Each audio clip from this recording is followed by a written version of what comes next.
어린이집 가기 시작하고 좀 기쁜 마음으로 보냈는데 가기 시작하면서 좀 자주 아프기 시작했어요. 속상하기도 하고 답답하기도 하고 선생님들한테도 좀 죄송하고 그렇더라고요. 우성이가 너무 잘 먹고 너무 활발하고 에너지가 너무 치는 친구다 보니까 폐렴에 걸렸을 때는 열도 많이 났고 많이 처지면서 너무 힘들었어요. 밥도 잘 안 먹고 잠도 잘 안 자고. 대체 우리 아이는 왜 이렇게 자주 아픈 걸까요? 계속해서 반복되는 감염은 그저 단순하게 넘길 병치레가 아닙니다. 감기가 오래가서 폐렴이라든지 기관지염으로 자꾸 진행이 돼서 입원 치료를 자주 하는 아이들이 있습니다. 면역력이 떨어져서 그렇겠죠. 결국 아이들은 잘 먹고 잘 자고 대소변이 원활할 때 아이들은 건강하다고 볼 수 있습니다. 네, 아이들은 열이 많이 납니다. 그러나 단순히 열이 나는 것에서 그치는 것이 아니라 위아래로 열이 소통하지 않고 막혀서 문제가 되는 것입니다. 머리는 뜨겁고 배는 차갑고 이것을 기체증이라고 설명할 수 있는데요. 기가 뭉쳐서 풀어지지 않으면 병이 되는 것입니다. 영유아기는 아이의 면역과 성장 리듬이 기초를 잡아가는 시기. 하지만 이때 감염이 반복된다면 몸속 균형을 함께 살펴봐야 합니다. 한방에선 열과 기의 흐름을 통해 아이의 상태를 확인하는데요. 오늘은 영유아 면역의 골든타임, 열을 다스리는 건강관리법을 알아봅니다. 20년 넘게 아이들의 성장기 건강을 연구해온 한의사 안영민 원장. 열과 기의 흐름을 통해 아이들의 몸과 마음의 균형을 살피는 한의사 최미옥 원장.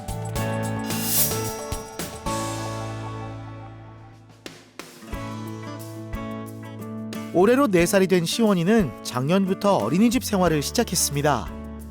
매일 아침 이어지는 살벌한 등원 전쟁. 하지만 어머니 현지 씨는 오히려 이 시간이 참 감사하다는데요. 저 아침에 좀 바쁘기는 한데 그래도 안 아프고 건강하게 갈 수 있어서 그건 너무 감사한 것 같아요. 어린이집 가기 시작하고 좀 많이 자주 아파가지고 간 날보다 못 간 날이 더 많아진 것 같아요.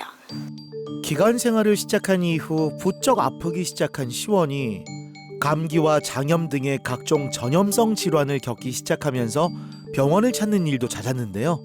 호흡기 증상뿐 아니라 복통과 구토 같은 소화기 불편까지 이어지며 어머니의 걱정은 더 커져갔습니다. 뭐 배도 아프다고 하고 토도 하고 열도 나고 그렇게 하면서 장염이 다 낫고 나서는 이제 변비가 오기 시작하더라고요. 그러면서 밤에 잠도 원래는 한 번도 안 깨고 쭉 잘 자는 시원이었는데 배가 계속 아파가지고 막 뒹굴뒹굴 구르기도 하고 그래서 잠도 좀 잘 못 자고 엑스레이 사진도 찍고 약도 처방받아서 먹었는데 약을 먹어도 배가 아프다고 하고 변도 뭐 시원하게 잘 안 나오고 토도 계속 하고 그래서 좀 너무 답답하고 속상했어요.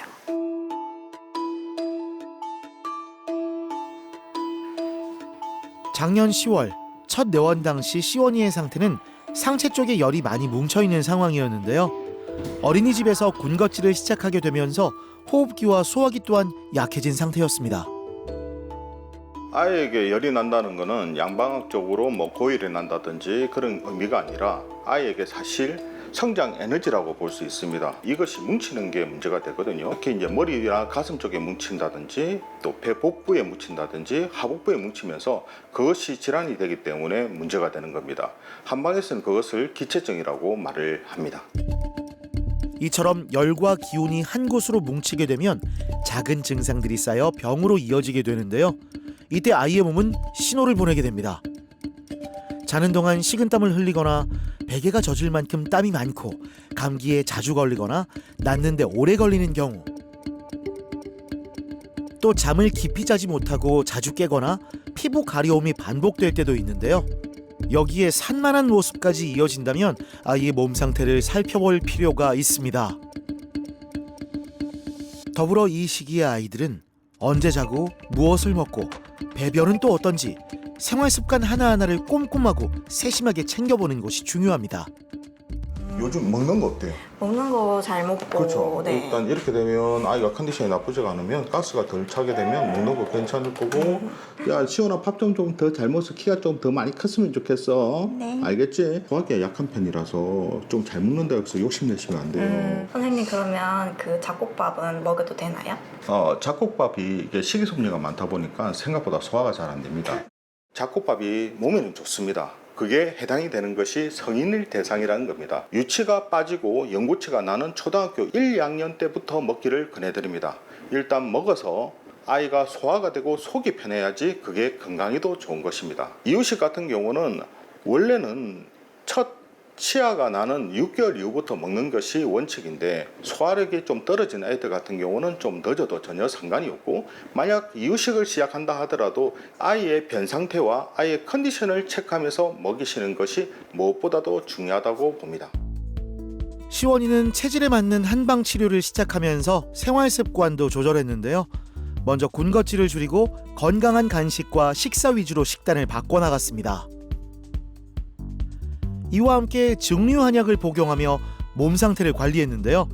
증류한약은 맛과 향에 대한 부담이 적어서 큰 어려움 없이 복용할 수 있습니다. 검은 한약을 다시 전기를 뽑아서 한 방울 한 방울 모아서 증류한약을 만들었는데 아이들이 먹을 만큼 안전하기 때문에 저희가 처방을 가능한 거거든요. 그렇기 때문에 단순하게 보약을 해서 한두 첩 먹는 것이 아니라 아이의 증상과 체질에 따라서 좀 장기간 자기가 필요한 부분을 치료하기 위해서 저희가 증류한약을 쓰게 되고 그 부분에서 효과를 많이 보고 있습니다. 한약을 먹고 한 2, 3개월 정도 지나니까 손발도 엄청 차가웠는데 조금 따뜻해지기 시작하더라고요. 그러면서 컨디션도 좋아지고 토하는 것도 조금 덜해지고 그러면서 좋아졌던 것 같아요. 저희 첫째가 이제 유치원을 다니면서 독감 A형 독감 판정을 받았었는데 그때 저도 독감에 같이 걸렸었고 하는데 시연이는 같이 있었음에도 불구하고 독감 안 걸리고 그냥 이렇게 넘어갔고요. 저희 첫째는 아기 때부터 뭐 입원한 적도 없고 그래서 뭐 감기 같은 것도 많이 안 걸리고 그래서 되게 건강하다고 생각을 해서 이런 한의원이나 이런 거를 잘 몰랐었는데 지금 보면은 첫째보다는 시원이가 더 건강한 것 같아요. 아이가 단체 생활을 시작한 이후 자주 아프고 회복도 더디다면 눈앞의 증상을 살피는 것을 넘어 아이의 면역 상태와 장 건강, 또 성장 리듬 등을 함께 살펴보는 것이 중요합니다. 1세부터 3세는 오장육부에 털이 잡혀 앞으로의免疫力과 체력이 형성되는 중요한 시기입니다. 이 시기에 감기라든지 잔병치레를 하게 되면 호흡기가 약한 아이가 돼서 감기를 자주 앓게 되고 나중에는 비염이라든지 알러지 질환으로 진행되는 경우가 많고 장염이라든지 급체를 하게 되게 되면 소화력이 떨어져서 결국 이것이 성장이라든지免疫力에도 문제가 생길 수 있습니다. 건강과 성장에 대한 기초를 잡아준다는 생각으로 부모님께서 신경을 많이 써주셔야겠습니다.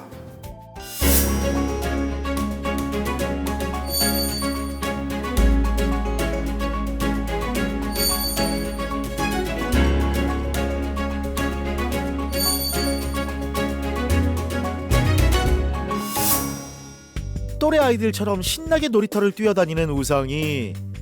올해 6살이 된 우성이는 먹는 것도 잘 먹고 놀기도 잘 노는 아이인데요. 하지만 이렇게 건강해 보이는 우성이도 자주 아픈 시절이 있었다고 합니다. 우성이가 너무 잘 먹고 너무 활발하고 에너지가 넘치는 친구다 보니까 오히려 제가 체력이 딸릴 정도로 너무너무 잘 노는 그런 아이입니다. 잠을 잘 이루지 못했어요. 땀을 너무 많이 흘리고 계속 뒤척이다가 새벽에 깨서 울고 우성이가 계속 아프게 되진 않을까, 그리고 보통의 아이들보다 조금 다르게 성장하지 않을까 하는 것과 같이 또 아기뿐만 아니라 저희도 같이 아파질까 봐 고민을 많이 했습니다. 완전 생활이 망가졌기 때문에. 겉모습과 달리 자주 아팠던 우성이. 한 번 감기가 시작되면 쉽게 낫지 않았다는데요. 기침과 열이 오래 이어졌고 결국 폐렴으로까지 진행돼 입원 치료를 받은 적도 여러 번이랍니다. 1년에 한 5번 정도 입원을 했는데 그때 낫고 나서도 한 달 만에 또 입원을 하고 처음에는 그냥 단순 감기 증상이랑 동일했는데 이제 그 감정 기침이 심해지고 열도 한 번 나자마자 안 떨어지기 시작해서 병원에 계속 통원 치료를 2주 넘게 했는데도 이제 차도가 없어서 그때 이제 엑스레이 검사를 할 때 이제 폐렴이라고 진단받아서 입원하게 됐어요. 그때 매일 울고 밥도 안 먹고 땡깡 부리고 잠도 잘 안 자고 콧줄까지 하는 경우도 있어가지고 그때 진짜 많이 힘들어했어요, 서로. 목이 아파서 밥 먹는 게 힘들었어요. 아유, 우리 우성이 그랬구나. 아니 근데 이렇게 평소에 밥도 잘 먹고 에너지도 넘치는데 왜 아프기만 하면 증상이 심해지고 회복은 더뎠던 걸까요? 우성이 부모님에겐 그 이유를 찾는 것이 가장 큰 숙제였습니다.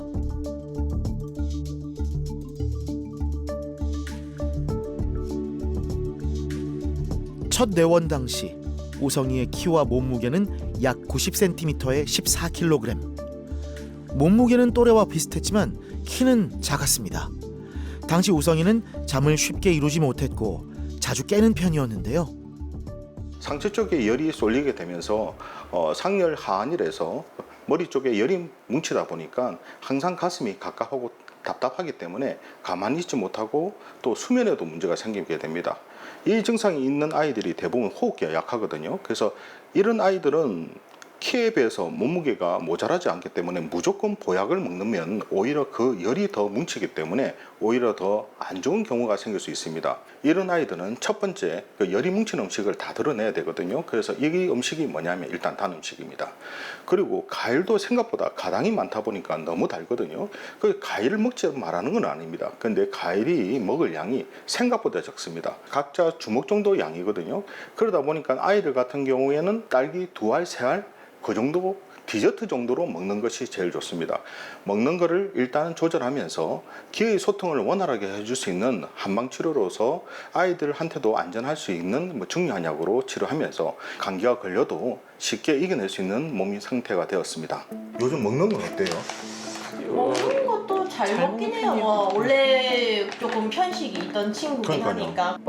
아주 그것이 커요. 그렇지. 아주 크려 그러면 야, 밥도 더 잘 먹고 안 아프고 해야 되는데 선생님 키가 많이 크긴 컸어. 저번에 왔을 때 선생님 약속처럼 6개월만 한 3.5cm 컸으니까 올해도 한 7cm 클 거고 저번에도 비해서는 많이 컸거든요. 우성이처럼 땀도 많고 열이 쉽게 몰리는 아이들은 몸에 쌓인 열을 풀어주는 과정도 중요합니다. 이렇게 몸에 열이 많아서 열이 뭉치는 애들은 항상 머리가 뜨겁고 가슴이 좀 답답한 편입니다.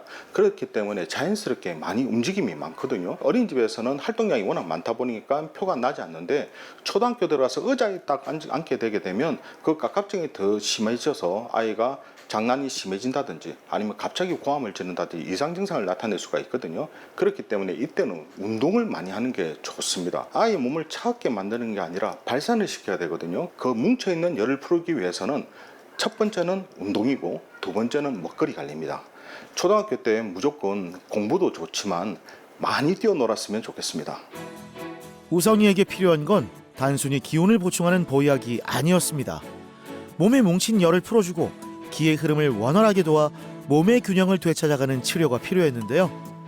생활습관 교정과 함께 아이의 상태에 맞는 증류한약도 복용했습니다.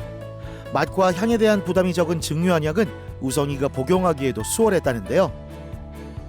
치료 이후 우성이는 감기에 걸려도 회복이 빨라졌고요.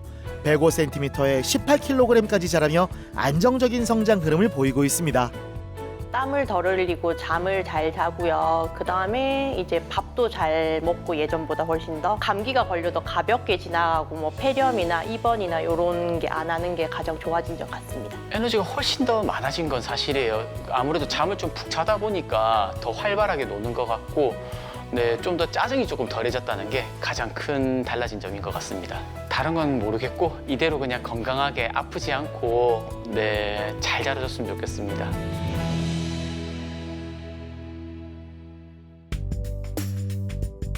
내년이면 예안이는 초등학생이 됩니다.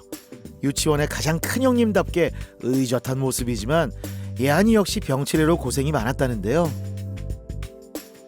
단체 생활을 시작하면서 감염병에 노출됐던 예한이 좀 크면 나아지겠지 싶었지만 상황은 변하지 않았답니다. 기관을 다니면서부터 감기에 자주 걸렸어요. 호흡기 바이러스나 수족구, 독감 같이 유행하는 감염병들은 다 한 번씩 거쳐갔던 것 같아요. 그 또래 친구들도 다 많이 걸리는 질병인데 예안이는 특히 회복하는 데 시간이 오래 걸리는 편이라서 예한이는 한번 감기에 걸리면 편도가 잘 부었어요. 편도가 한번 부으면은 고열이 4일, 5일 정도 계속해서 났는데 그러면은 이제 잘 먹지도 못하고 컨디션도 많이 떨어지고 그래서 성장도 좀 많이 걱정이 됐고요. 엄마의 걱정은 한 번의 병치레로 끝나지 않았습니다. 반복되는 감염이 체력과 성장까지 흔들지 않을까 늘 마음이 쓰였는데요. 편도염 같은 경우에 많으면은 1년에 8번까지도 걸렸었거든요. 그때마다 회복하는데도 시간이 오래 걸리다 보니까 밥 먹는 양도 많이 줄어들고 활동량도 줄어들고 그러면 당연히 성장이나 체력적인 부분에서도 아이가 많이 부족하다 보니까 잘 클 수 있을까 걱정이 많이 됐습니다. 진료는 예한이의 현재 몸 상태를 살피는 것에서 시작됩니다. 키와 체중은 물론 수면과 식사는 어떤지 전반적인 생활 리듬을 함께 체크하는데요. 호흡기가 약했던 예한이는 최근의 감염 이력과 회복 속도 또한 꼼꼼히 확인하는 것이 중요합니다. 네, 우리 예한이처럼 그 어릴 때 영유아 때 한방 치료하는 것도 좋지만 사춘기 이전에 사실은 이런 치료를 하는 것이 가장 효과적이고 좋습니다. 요즘 뭐 예한이 궁금한 거나 걱정되는 거 있으세요? 네, 키가 뭐 잘 컸다고 하셨는데 아무래도 내년에 초등학교를 들어가야 되다 보니까 조금 더 키가 잘 클 수 있는 방법이 있으면은 알려주셨으면 좋겠습니다. 네, 표준 키에는 맞지만 사실은 요즘 아이들이 크기 때문에 좀 더 많이 크기를 바라시는 분들이 많습니다. 그런데 키를 인위적으로 키우는 것보다 몸 안에 노폐물이 생기지 않게끔 그 땀이나 노폐물 밖으로 배출해 주는 것이 사실은 운동요법이 제일 좋거든요. 잘 먹고 잘 자고 운동하고 땀을 내는 것, 그것이 가장 효과적입니다. 감자튀김 먹으면 배가 아파요. 아, 그렇구나. 우리 예한이는 어릴 때 머리는 뜨겁고 배는 차갑고 이렇게 했기 때문에 아마 그런 기름진 음식을 먹게 되면 배가 아플 수가 있어. 그래서 예한이는 웬만하면 그런 거 많이 먹지 마세요. 네. 첫 내원 당시 예한이는 상체 쪽으로 열이 몰리면서 몸의 순환이 원활하지 않은 상태였습니다. 한의학에선 차가운 기운은 위로 오르고 뜨거운 기운은 아래로 내려가며 몸의 균형을 이룬다고 보는데요. 이 흐름이 막히면 열이 뭉치게 되면서 여러 증상들이 나타날 수 있습니다. 네, 예한이는 상체에 열이 뭉쳐 편도가 자주 붓고 열이 자주 나며 열이 잘 떨어지지 않는 상태였습니다. 이러한 증상을 상초기체증이라고 하는데요. 상초기체증은 상체에 열이 뭉쳐 호흡기가 약해지는 상태입니다. 한약으로 상초기체증을 풀어 호흡기가 강해지고 열이 잘 떨어지며 면역력이 강해지는 상태로 만들었습니다. 예한이의 현재 몸 상태에 맞춰 열의 순환을 돕는 치료도 이어집니다. 아이에게 부담이 되지 않도록 온도를 조절한 뜸 치료를 진행하는데요. 상체 쪽에 몰린 열은 내려주고 배와 하체는 따뜻하게 유지해 기의 순환을 도와줍니다. 이렇게 몸의 흐름을 되살릴 때 아이의 몸은 스스로 균형을 찾을 수 있습니다. 태어나서 첫 돌까지 24cm가 자라고 첫 돌부터 두 돌까지 12cm가 자랍니다. 36cm가 자라는 이 시기가 키도 중요하지만 사실은 오장육부가 틀이 형성되는 시기이기 때문에 이 시기에 아프게 되면 그 부분이 약해지는 결과에 이르게 됩니다. 36개월 이전, 사춘기 이전에 이런 것들을 바로 잡는 것이 중요합니다. 감염이 반복되던 시기를 지나 현재는 안정된 일상을 보내고 있는 예한이 예전보다 감기에 걸리는 일도 줄었고요. 키도 꾸준하게 자라면서 성장 흐름 역시 안정적으로 이어나가고 있습니다. 아무래도 잘 먹고 잘 자고 잘 놀고 활기찬 모습이 좀 많이 볼 수 있게 됐어요. 지금보다 좀 더 건강하게 잘 생활할 수 있었으면 좋겠습니다. 지금처럼 밥도 잘 먹고 잠도 잘 자고 잘 크자. 건강하게 잘 크자. 단체 생활을 시작한 이후 감기와 장염, 복통 등이 반복됐던 시원이 평소엔 누구보다 활발했지만 아프기 시작하면 회복이 더뎠던 우성이. 어릴 때부터 이어진 잦은 감염으로 성장 문제까지 겪었던 예한이. 세 아이 모두 겉으로 드러난 증상은 달랐지만 근본적인 원인은 같았습니다. 몸의 순환이 원활하지 않아 열이 제대로 풀리지 않고 있었던 건데요. 즉 열과 기가 뭉쳐있는 것이었습니다. 부모님들께서 아이가 밥을 안 먹는다고 상담하시는 경우가 많습니다. 아이들이 밥을 안 먹을 뿐이지 간식이라든지 과일을 많이 먹는 경우가 많습니다. 특히 단 음식 자체는 우리 몸에 열을 뭉치게 만들게 되고 장내 유효균의 먹이가 되기 때문에 배에 가스를 찬다든지 더부룩하게 만듭니다. 결국 소화력이 떨어지게 되고 아이의 몸의 기능의 저하로 인해서 면역력도 떨어지게 됩니다. 이런 애들은 잔병치레도 많아지게 되고 결국 성장에도 문제를 일으키게 됩니다. 아이들의 이러한 식습관은 바로 부모님이 형성해 주는데요. 부모님이 생각이 바뀌지 않으면 아이들은 단맛이 무엇인지 너무 빨리 알게 되고 군것질을 주식으로 삼게 되고 그렇게 되면 장 환경이 좋지 않아 결국 면역력이 떨어지게 됩니다. 부모님부터 생각이 바뀌셔야 아이도 건강할 수 있습니다.